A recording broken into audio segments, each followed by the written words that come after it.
السلام علیکم ورحمۃ اللہ وبرکاتہ۔ اس سے پہلے کہ میں آپ حضرات کے سامنے حج کے شرائط بیان کروں، اس سے پہلے ایک چھوٹی عرض گزارش یہ کرنی تھی کہ ہم نے جو یہ چینل بنایا یہ فقط مسائل کے لیے بنایا، اور آپ حضرات بخوبی جانتے ہیں کہ مسائل جو ہے وہ مسلمان کی ایک بنیادی اور اہم ضرورت ہے۔ اس وجہ سے میرے بھائیوں اور دوستوں، اگر آپ چاہتے ہیں کہ ہمارے آنے والے مسائل آپ حضرات کو بھی ملیں تو اس کے لیے آپ حضرات ہمارے چینل کو سبسکرائب کریں اور اپنے دوستوں اور یاروں میں شیئر بھی کریں۔ کیا پتہ آپ کے ایک شیئر کرنے سے کسی ایک بندے کے دل میں اگر ہماری بات اتر گئی تو آپ کی بھی آخرت بن سکتی ہے۔ حج کے کتنا شرائط ہیں، بہت سے لوگ سوال کرتے ہیں، اور چونکہ ذوالحجہ کا مہینہ بھی قریب ہے، اس وجہ سے ہم نے چاہا کہ چلو اسی ٹاپک پر بیان کریں آپ حضرات کے سامنے۔ تو دیکھیں، اللہ تعالیٰ نے قرآن مجید میں فرمایا من استطاع الیہ سبیلا، کہ حج وہ شخص کرے جو اس کی استطاعت طاقت بھی رکھتا ہو۔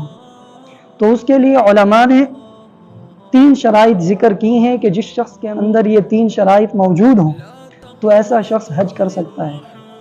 نمبر 1، پہلی شرط یہ ہے کہ مکۃ المکرمہ جانے اور واپس گھر آنے جتنا اس کے پاس کرایہ بھی ہو اور وہاں جا کر خرچ وغیرہ کرنے کا بھی اس کے پاس پیسے موجود ہوں، یہ تو پہلی شرط ہے۔ دوسری شرط یہ ہے کہ اب جب مکۃ المکرمہ حج کرنے کے لیے جائے گا تو ایسا تو نہیں کرے گا کہ اپنے بیوی بچوں کو بھوکا رکھے گا، تو شریعت نے ان کا بھی خیال کیا ہے۔ دوسری شرط یہی ہے کہ اپنے بیوی بچوں کو اتنا راشن دے کر جائے کہ وہ سہولت کے ساتھ اس کے آنے تک وہ پورا بھی کر سکیں۔ ٹھیک ہے، یہ ہو گئی دوسری شرط۔ تیسری اور آخری شرط یہ ہے کہ یہ اگر مکۃ المکرمہ حج کرنے کے لیے جانا چاہتا ہے تو راستہ بھی پرامن ہونا چاہیے۔ تو یہ 3 شرطیں ہیں۔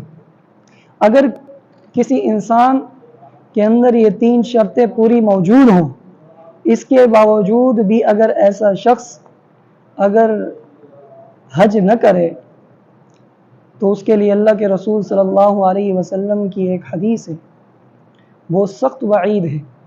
اللہ کے رسول صلی اللہ علیہ وسلم نے فرمایا کہ ایسا شخص جس پر حج فرض ہو اور وہ حج نہ کرے، ایسا شخص چاہے یہودی ہو کر مرے یا نصرانی ہو کر مرے تو ہمیں اس کی کوئی پرواہ نہیں۔ تو آپ حضرات خود سوچیں کہ جس کے بارے میں اللہ کے رسول صلی اللہ علیہ وسلم یہ فرما دیں کہ ہمیں اس کی کوئی پرواہ نہیں، تو میرے بھائیوں اور دوستوں، ایسے شخص کے بارے میں گمراہ ہونے میں اس کے کیا شک رہ جاتا ہے کہ ایسا شخص گمراہ نہیں ہوگا۔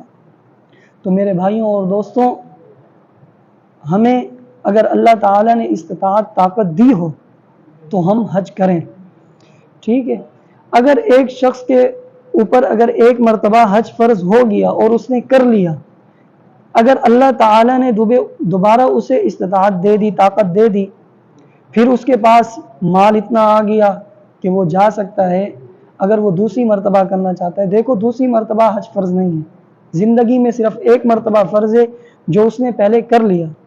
اب جب اگر دوسری مرتبہ وہ کرے گا تو وہ حج نفل ہوگا، وہ فرض حج نہیں ہوگا، لیکن اس کا بھی بہت بڑا ثواب ہے۔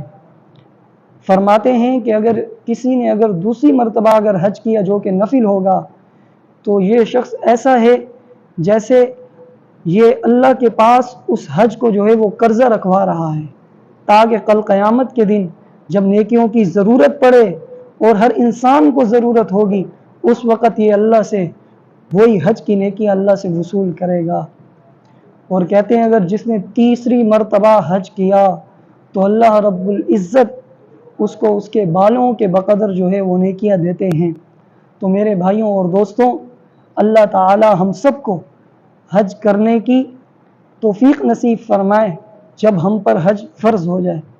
اللہ تعالی سے دعا گو ہوں اللہ تعالی ہم سب کو عمل کرنے کی توفیق نصیب فرمائے اور دوسروں تک پہنچانے کی بھی توفیق نصیب فرمائے۔